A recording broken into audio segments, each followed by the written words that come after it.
Alright, we got another video. This one is called "This Traffic Stop Started a 7-Day Manhunt." That VIN on the door always been scratched off like that? Was that, it's always been scratched off like that, or is that like... Shit! Damn! They just started off the video by saying just damn, forget it. That just show straight up murder. That VIN on the door always been scratched off like that? Was that, it's always been scratched off like that, or is that like... He just takes a step back and just... that was one shot. It's just after 8 p.m. on a Thursday night in Memphis, Tennessee. On a dark stretch of... Oh yeah, in Memphis they don't care. Didn't they gun down young Dolph in Memphis? South Perkins Road, a traffic stop is already underway. The officer is calm. The driver is calmer. He hands over his ID. He steps out of the car. He even tells the officer about the gun he's carrying, and the officer checks that gun and places it right back in the car. What Officer Oscar Torres Molina cannot know is that, according to police, the gun he was told about was not the only gun in reach that night. Within seconds of one routine question, this officer will be fighting for his life. The man in front of him will vanish into the Memphis night. And for 70 days, a manhunt with drones, helicopters, K-9 units, federal marshals, and a reward climbing past $32,000 will come back with nothing. Because the answer was never out there. It was hiding above a ceiling in Cordova, in an apartment belonging to a woman investigators had already spoken to on the very first night. Hey, hold on, let me read this. On the very first night. Disclaimer, this video is based on the real 2026 Memphis traffic stop shooting involving Officer Oscar Torres Molina and is compiled from official body cam footage, court recordings, law enforcement releases, and verified news reporting. The footage shown is authentic to the case, and the events presented are matters of public record. Let's see. The defendant has pleaded not guilty, and the case remains pending. So he's caught, but the case is still pending trial. I mean, it happened this year, but certain scenes have been blurred, desaturated, shortened, or omitted out of respect for those involved to keep the focus on the facts rather than the violence. This video is intended for documentary, educational, and historical purposes.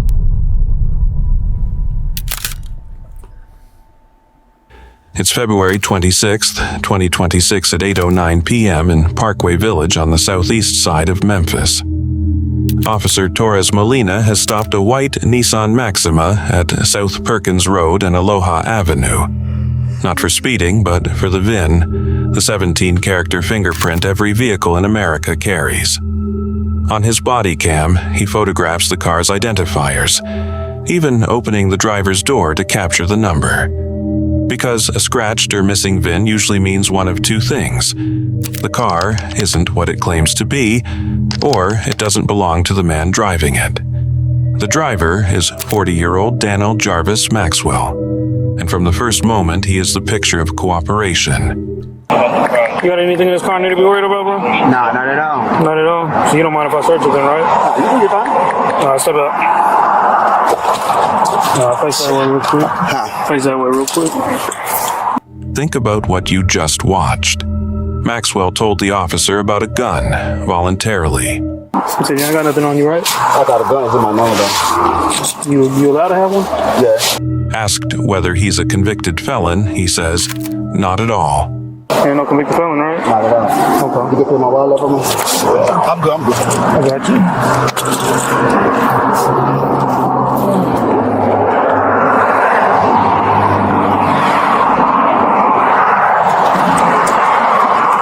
Let's grab a seat real quick, bro.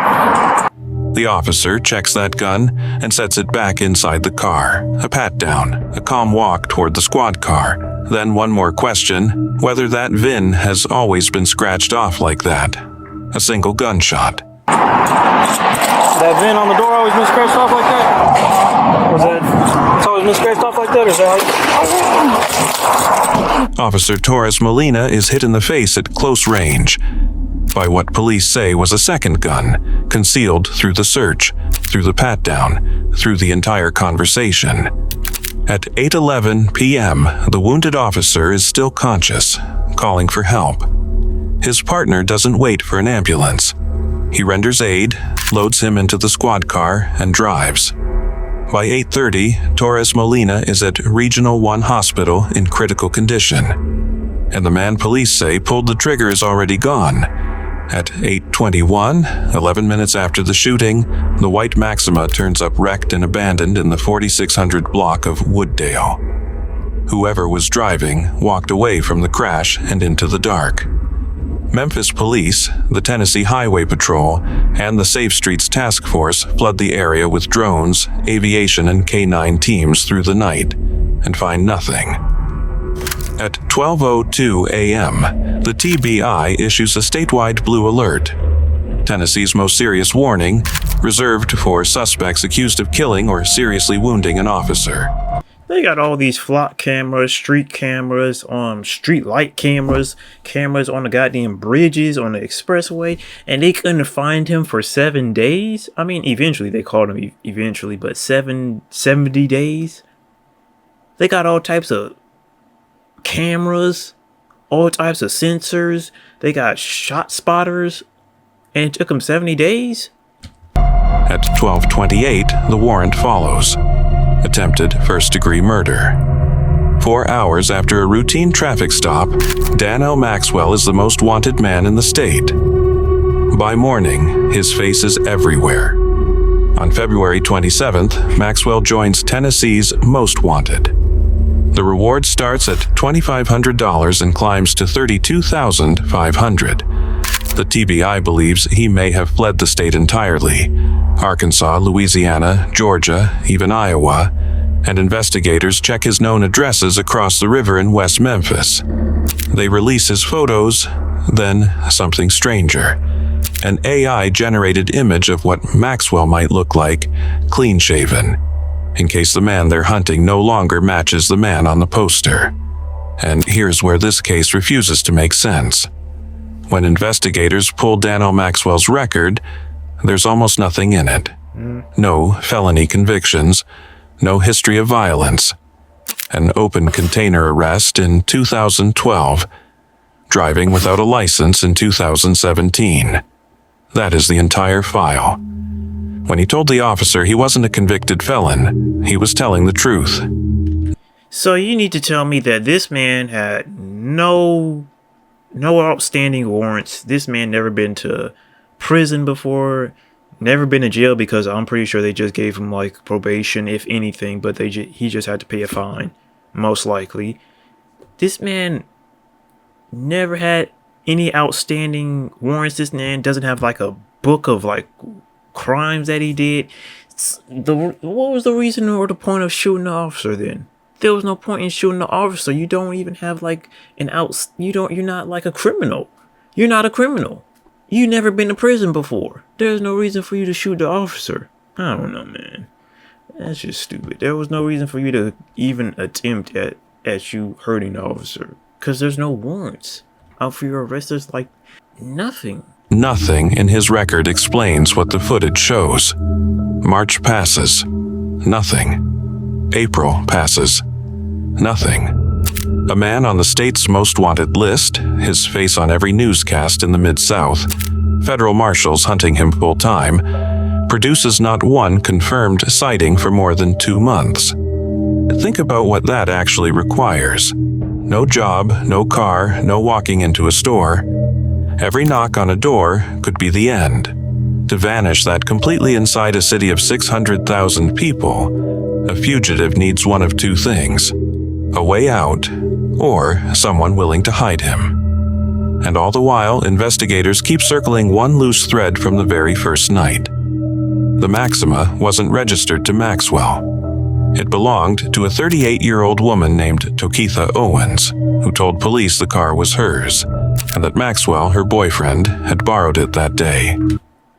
So he shot the officer for no reason, because he knew the person who he had the car. The car he was driving, he knew the person who owned it, so it's not like it's stolen or anything like that.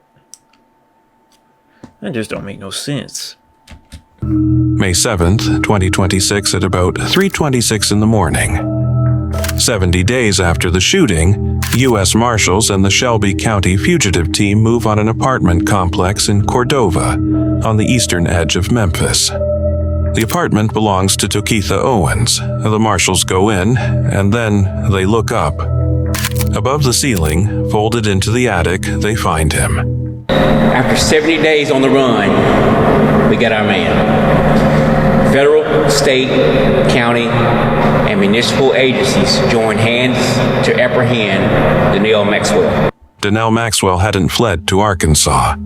He never crossed into Louisiana or Georgia or Iowa. According to investigators, the most wanted man in Tennessee spent his entire disappearance in a crawl space, directly over the head of the woman who told police she'd simply loaned him her car. He's taken into custody without a shot fired. And this time, 2 people leave in handcuffs. Tokitha Owens is arrested and charged as an accessory after the fact. Quick one. If breakdowns like this are worth your time, subscribing takes a second. Because this story isn't over. 5 days later, Maxwell stands in a Shelby County courtroom, indicted for attempted first-degree murder and employing a firearm during the commission of a dangerous felony. He pleads not guilty, appearing without a lawyer, and assigned a public defender. Bond is set at $3 million. Woo! I think the highest I've seen is $1 million bond. $3 million. Golly. 3 million. Golly. I mean, you only have to pay 10% of that, but golly. Nah. If convicted, the charges carry 15 to 60 years, but prosecutors want more. The Shelby County District Attorney has filed to seek life without parole, describing a man accused of shooting a police officer in the face at point-blank range. Maxwell is presumed innocent and his trial is still ahead. Look back at that stop, and it plays like 2 different videos. A calm driver who hands over his ID, volunteers a gun, tells the truth about his own record, and according to prosecutors, keeps a second weapon hidden through all of it, until one question about a scratched VIN. As for Officer Oscar Torres Molina, a 2022 Academy graduate, 4 days in the hospital, multiple surgeries. Then he walked out, and he's still recovering today with a community fund for his recovery passing $32,000. Almost the exact number it took to bring in the man accused of shooting him. 70 days of running, and it ended one ceiling away from where it began. Didn't even have his record was clean. He had a clean record. That was a horrible pat down. I live in Memphis, and remember when it hit the news, I didn't know they caught him. That was a dumb move. All he had to do was take the charge for whatever they may have found. I think they searched the car and they didn't even find nothing in the car because they said it crashed. So I think that whatever was in the car would have been presented on here, right?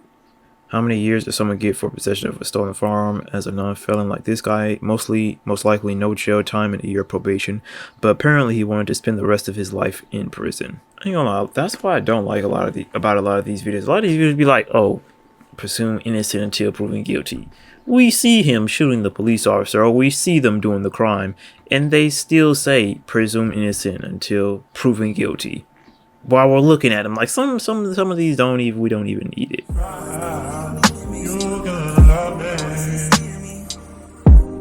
Now what you gonna say when it all comes crashing down? Girl, you're gonna love me. What you gonna do when all your love hits the ground? You're gonna love me. Now what you gonna say when it all comes crashing down? Girl, you're gonna